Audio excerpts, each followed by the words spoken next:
Yeah, so I think the other video got disrupted, so we had to start again. So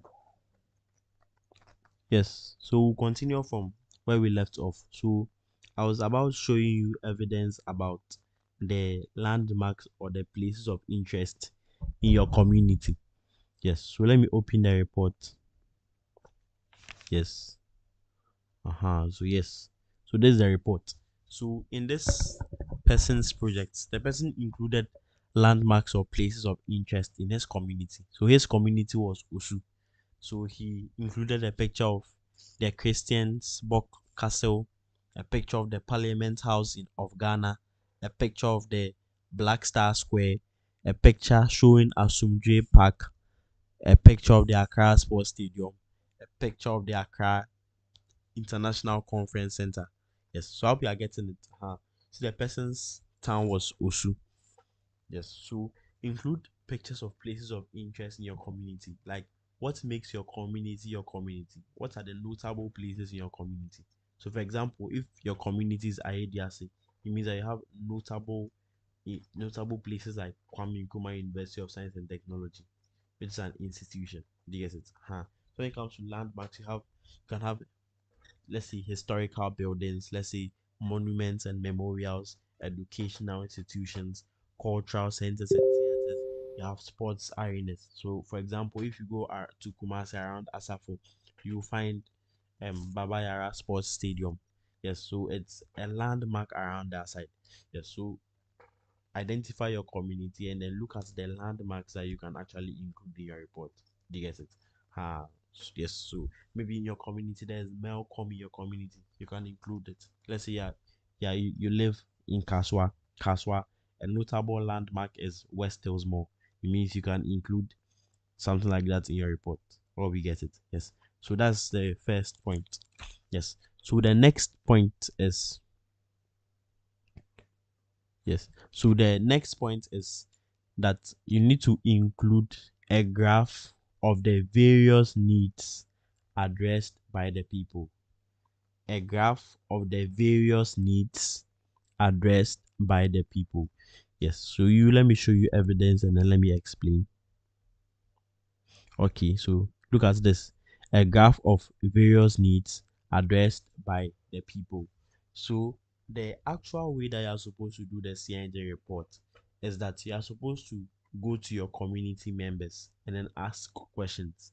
And then the most important question or the first question to ask is, what are the pressing issues the community is facing?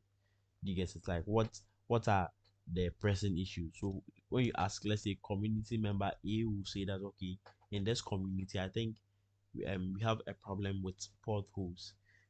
Member B will say that in this community, I think plastic waste is a major problem in the community. Maybe another person will say that, oh, in this community I think air pollution is a big problem. You see, the next person will say, okay, I think air pollution. Another person will say, oh, air pollution. Another person will say, oh, air pollution. Do you get it? Then when you look at this trend, you actually select the present one. The present one is the one that most people are talking about.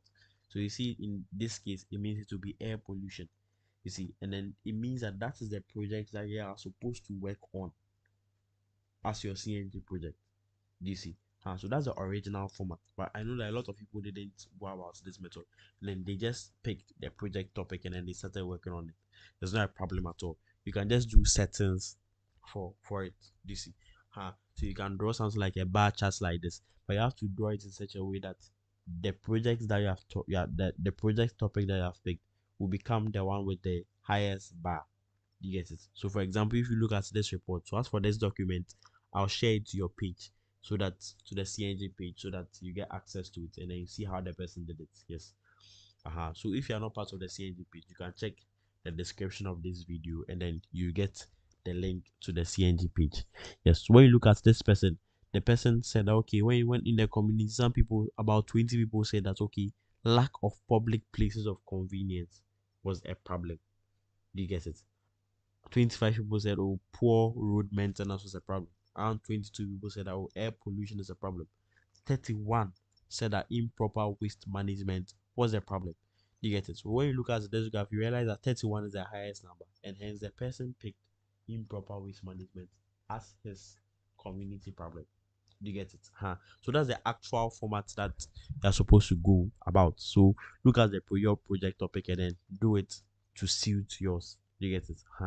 There's no need to go and take data or anything. You can just forge numbers, but make sure that at the end of the day, the one with the highest number will be your project topic. Do you understand? So with this same point, let's check here. Look at this graph. You see results of the needs assessment survey. So number of people on the y-axis and then needs of importance and concern on the x-axis. So you had air pollution, poor plastic waste management, prevalence of potholes, poor road maintenance. You see, this kind of graphs, the lecturers like to see these kind of things in your report. You get it? That's about the second point.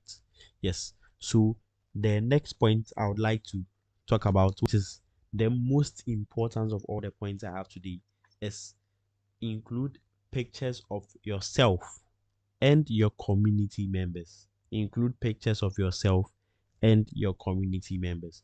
You see, so for the lecturer to be certain that you did the project yourself, the project has to have like pictures of yourself in it. You get it? When the lecturers see things like this, they realize, oh, you did the project yourself, and then nobody did it for you. You didn't just copy and then paste someone's report, because people do that a lot. They just copy paste someone's report, or they just let another person do their report for them. You get it? To how do you make sure that, oh, you're able to convince the lecturer that you did the project yourself by including pictures of yourself? Do you get it? So you can go and take pictures outside, go and take pictures with your community members, include it. Go and do some setting somewhere, go and take a picture of you as if you are interviewing someone, include it in your report. Do you get it? So let me show you evidence of how this person included pictures. So when you look at this one, this here, look at how the person included. So this is a girl who was working on the project. Yes, so we see he's asking his community members questions. Look at this picture. You see how they are laughing. When the lecturer sees pictures like this, it makes the lecturer certain that you did the project yourself. You get it? So include pictures like this. So for example, you see in your report, when it comes to the methodology, you were talking about how you were able to get information about the project, and then some of you were mentioning the reports that some people have sent to me so far. Some of you were mentioning, oh, you took data by observation. Do you get it? So you can include a picture there. Go and look at, let's say, observe your community. You looking at something in your community, and then you take a picture. Then you put it under the heading, under the text. Do you get it? Some of you were like, oh, you collected data through interview. Then you have to, so after writing all this text, so various organizations were conducted on a face-to-face basis. Do you get it? After that, then you put a picture there. Do you get it? A picture of you as if you are interviewing someone, then you put it there. Do you get it? Maybe the next one, let's say you collected data through survey questionnaires. You get it? Then you include a picture of, let's say, somebody filling a certain questionnaire, and then you by the person. Then you just take a picture, then you put it there. Do you get it? The lecturers like to see these kind of things in your report. It's very, very, very, very important. These are the things that the lecturers like to see in your project report. Yes, so that's it for pictures of yourself. Let's go to the next point. The next point is pictures of the problem you have identified. Yes, so it's very important to include pictures of the problem you have identified. You cannot work on a project and then you will not include pictures of the problem you are working on. Let's say in your community you are saying that, oh, potholes is a problem. It means that you have to include like pictures of potholes. If you realize that, okay, in your problem you think ginger is a problem, you have to include a picture of like ginger in your community. Do you get it? You are saying that in your community, maybe waste management, waste is a problem, you have to include pictures of waste in your community. You get it? Because when the lecturers see these kind of things, it resonates with them, makes them realize that you did the project yourself. Yes, so it's very important. Yes, so for example, let me show you this report. hmm do you see that the person included pictures of the problems in this community? Even This one was not the one that he worked on. He didn't work. The person didn't work on portals, but you see, the person, because portals was a problem in his community, he actually included pictures of portals. You see, something like that. When the lecturer sees something like this, oh, he or she realized that, oh, this person actually did the project very well by himself or herself. This was the thing that the person was working on: plastic pollution. Do you get it? The person included pictures of pollution in his community. These are the things that you need to include in your report. So if you realize that your project is not in your community, you can go to the internet and then search for realistic pictures and then include it in your report. Do you get it? It's very, very important. Realistic pictures. Yes. So it's very, very important to include pictures of the problems that you are working on. Yes. So the fifth point, the next one is include a picture of your course of study. You see, there's a part of the CNG report where you would have to talk about your program of study. Ah, After talking about your program of study, don't just leave the text there. Include a picture there. You see, so let's say if you're a mechanical engineer, after talking about engineering, go to the internet, search for a picture of a mechanical engineer, come and put it there. You get it? If you're a chemical engineer, after talking about chemical engineering, go to the internet, look for a picture of a chemical engineer, come and insert it there. So let us look at what this person did. So when you look at this person's project, the person was a petroleum engineer. So look at it. You see, so the person was talking about petroleum engineering here. When the person was talking about it, the person included the picture of petroleum engineering. You get it? These are the things that the lecturers like to see. It means that you did the project yourself. You see, people really like visuals a lot. You get it? These are the things that they'll be checking. A lot of figures, tables. You get it? Those are the things that they like to check when it comes to your your CNG report. Yes. So now the next point is to include flow diagrams in your report. Yes. When I say flow diagrams, let me show you evidence and I'll explain what flow diagrams are. Okay, this is a flow diagram. So you see, below is a process flow diagram of the plastic coated bitumen mix. Yes. So a flow diagram is a visual representation of a process or a workflow. It uses standardized symbols and arrows to depict the sequence of the steps or activities involved in a particular process. Do you get it? So when do we use flow diagrams? So when it comes to this section, that's the flow diagrams. Not everyone can include flow diagrams, but when you realize that the methodology side, the projects that you are working on, is like you need to solve the problem in some kind of a cycle. That means that you have to include flow diagrams. When I say a cycle, let's say preparing jollof. You see, preparing jollof is a cycle. You would have to add this to this, after doing this, after mixing this, add this, so that you mix the rice with the stew. You see, is a cycle that you have to go about. Do you understand? So when you realize that yours is a cycle, so for example, let's say extraction of oil from maybe a seed, it's a cycle. Do you understand? And so something like this, when you are doing it, you have to include a flow diagram. Easy. A flow diagram is kind of like a schematic diagram, just to summarize the whole methodology that I've written with big words and all that and details. But this one you don't put details, you just put the heading. So for example, my project was on ginger. Do you get it? I was converting ginger into ginger powder. So let's say in my methodology, I'll say, okay, first of all, you harvest the ginger, then I'll talk about harvesting. Then you come to, you dry the ginger. Next thing you talk about grinding the ginger. You talk about, doing this to the ginger. This is like, it's a cycle.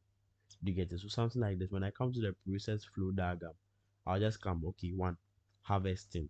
Then I'll do the arrow moving to the next box. Then drying. Do you see?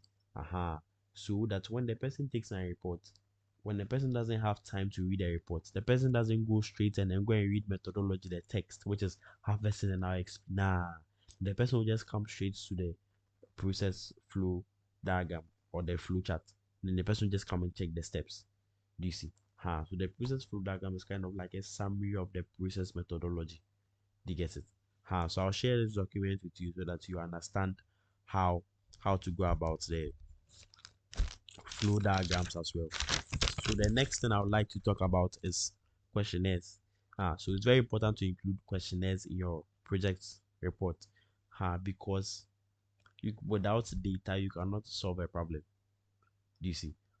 So for example, in your community, let's say you have, let's say, ginger loss is a problem. You see, for ginger you can convert it to a lot of viable alternatives. You can convert ginger into ginger powder, you can convert ginger into ginger oil. You get it? Let's say waste management is a problem in your community. You see, waste management, you can convert, let's say, the waste into biofuel. You can also convert the waste into reusable forms. Do you get it? So you need to take data. What do the community members want? So for example, let's say the problem in your community is waste management, and then you want to convert the waste into biofuel, but the community members want you to convert the waste into reusable forms. You don't have to go with the biofuel, because if you do it, the community members will not buy your biofuel. Do you get it? And you have to convert it into the one where you can get more profit. Do you get it? So you have to take a data and then look at the needs of the people. They want reusable forms. So it means I convert it into that so that people will actually what buy your products. Do you get it? So that's why you need to do questionnaires. Yes. So for the questionnaires, what you can do is that you can check you see the bot, the CNG bot, where we have like report samples. You can check the description below. You see the bot. You can check through the samples on the bot. Check how they did their questionnaires. Another way that you can do questionnaires is by using ChatGPT. Yes. So let me quickly show you how to use ChatGPT to generate questionnaires. Then when you are generating questionnaires, note that please use like multiple choice questionnaires. And so when you check the description below, you see a link to the AI assistant where you can just use to generate questionnaires. So it's a specialized bot. Yes. So when you come to that bot, can just come to, yes, when you come to that bot,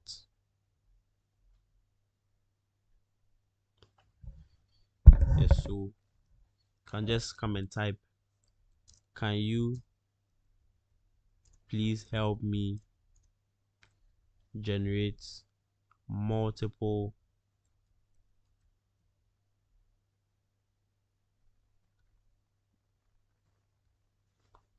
oh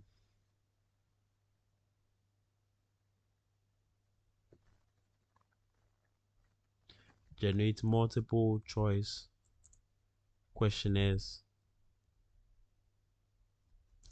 for my community members. Don't forget to do it exactly like this. So for my community members on the project topic, conversion of freshly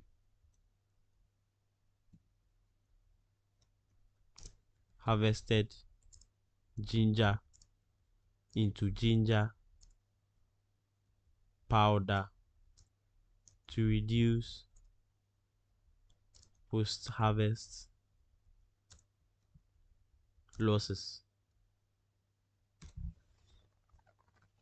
So you see the questionnaires that it will give you. So you see, how familiar are you with the process of converting this and this and this?